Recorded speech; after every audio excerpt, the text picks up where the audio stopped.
So, always with the hands forward position. Okay? Number 4. Prayerful. So, amo na ang struggle sa mga pastors. Huwag ay pila lang kabilog ang kanto sa prayer meeting. So, ang pastor lang, sino pa man. But a small group leader is a prayerful person. Meaning, they always go and pray with others because they need to pray for their small group members. Because the lives of their small group members are problematic. That's why they have to really go and pray. That's why they join with others to be strengthened in prayer. Because they need to pray for the small group members. So, ang promisan nyo sa ako na mag-join na kamo sa prayer meeting. Amen. Wala akong response. Amen. Mag-join na kamo sa prayer meeting. Amen. Pastor, mga pastor. Nalinig niya, ha? Lumakas ka. Pero may kondisyon, bro. Pastor ko. Basta may merinda. Okay man ba? Mas may kape. Okay, so prayer yan. So damo nung katin sa prayer meeting. And the next, that group, number 5. Relational. Okay, we talked about that already. Number 6, this group. Okay, don't be embarrassed to ask questions. As small group leaders, you should always have one in mind. No? When they start to open their mouths, you follow up by a good question. Okay? Number 7, this group. This is also the struggle of CRCP. Because it's really hard for us to share the gospel. Agree, disagree? Huh? So maybe it's high time to practice. Amen? Amen. Amen. Leadership responsibilities. What are the, aside from the roles and qualities, what are the responsibilities of a leader, school leader? Focus on your purpose, set goals, plan and prepare, pray for group members. There. So, ang papel natin is fathering. Father yun kita. Diba? So, amo na ang trabaho sa father. So, father yun kita. Okay? Or mothers at that, no? We are parents for the small group members. So, you have a very big role in the life of your small group members. Okay? Hindi na ako mag-joke kasi matulog ko kita. Next, effective DYB lesson preparation. Now let's go to the lesson preparations. What do you do? Let's just read this together. Number 1 is group. Of course. Wisdom will always come from God. This group? Okay, you as leader, go ahead of them. Answer first the study guide. So that when you go to the small group time you already have an answer. Okay? Number 3, that group.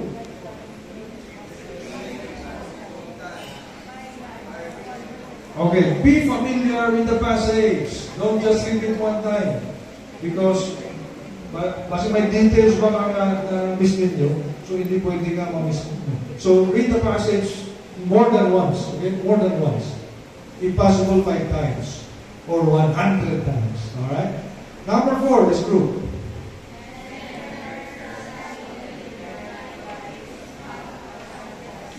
Only then will you go to the leader's guide. Because our materials have student guide and leader guide. So only when you have finished the student guide will you go to the leader guide. So you as the leader have to have both copies, no? Student and leader guide. Alright? Number 5.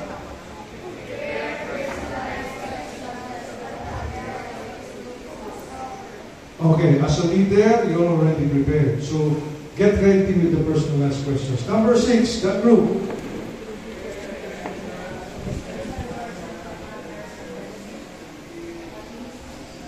Okay. Only when necessary. Matalida po man muna. Matalida. So, pwede. Kaya.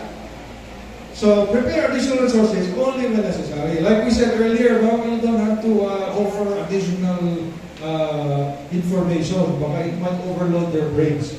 Only when necessary. And number 7, lastly, let's read all together.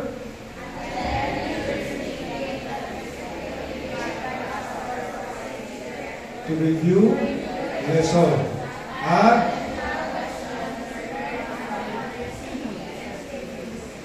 Okay, there is a leaders meeting, no? Sa Santa Rosa may anong terminology natin gusto? Kawan's meeting, no? Kawan's meeting. Kawan leaders meeting. Ang sa amon cell group leaders meeting. Ang tawag sa amon. So, the leaders of the small groups will meet together by the pastor and review the lessons if there is a need. But if you are already well versed with the material, you don't need to meet. Okay? Siguro meet once a month for evaluation and monitoring. Okay? Alright, now, how to lead? Let's proceed para nasa kita. How to lead the Bible lesson effectively. Let's read again, starting with that group at the back.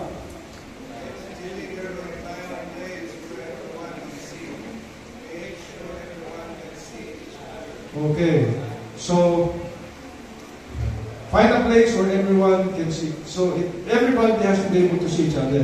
So maayo mo pa round, no?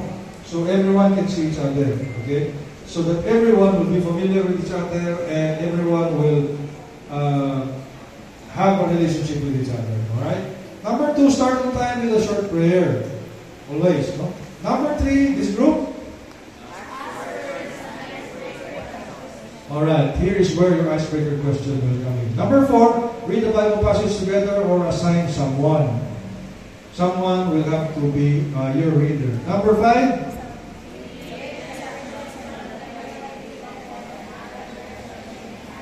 okay, so lead with questions. You have already prepared your questions? Lead with them. Number 6, summarize with an application question. And all together, number 7, and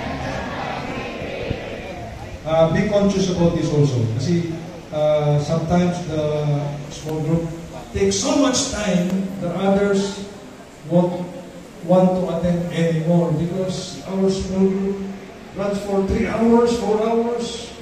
Ay, kapoy na pinapil na, ba? Mga tao, hindi na gusto ang pastor na dugan, hindi pagwali, ba? Yung dugan magwali ang pastor, hindi na kumatin sa simbahan. So, make it short. Make it full, short, but just right. The time, make the time just right. Okay? Developing small group leaders. Developing SG leaders is very important, raising people for SG leadership roles. In your small group, by the way, in your small group, you have to, where do you sit?